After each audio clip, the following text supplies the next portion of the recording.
જય ગણેશ મિત્રો, આજે આપણે બનાવીશું ભીંડાનું શાક। તેના માટે તાજા ભીંડા લઈ લઈશું। ત્યારબાદ તેને પાણીમાં ધોઈને તેને આવી રીતે નીકાળી લઈશું, જેથી પાણી નીકળી જાય। ત્યારબાદ તેને સારા રૂમાલથી એને લૂછી લઈશું, જેથી એ ચીકણા ના રહે।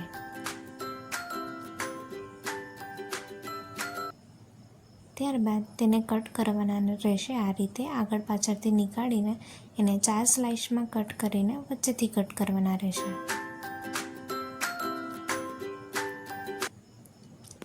આપણા ભીંડા કપાઈને રેડી છે। ત્યારબાદ એ શાકમાં નાખવા માટે લસણ આપણે થોડું વાટી લઈશું। એક પેનમાં તેલ લઈને ત્યારબાદ તેમાં જીરું, હિંગ અને લસણ નાખીશું। લસણને વધારે વાર ના થવા દેતા એમાં તરત ભીંડા નાખી દઈશું।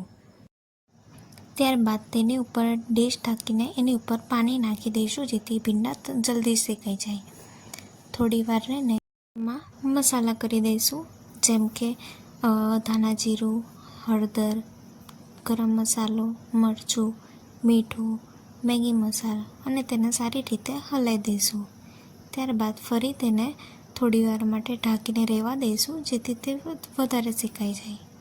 આ આપણું શાક થોડી મિનિટોમાં થઈને રેડી થઈ ગયું છે। આ આપણું તૈયાર છે મસાલેદાર શાક ભીંડાનું। એમાં તમે ઉપરથી લીંબુ પણ નાખી શકો છો, જેથી તમારો સ્વાદ વધારે રહે।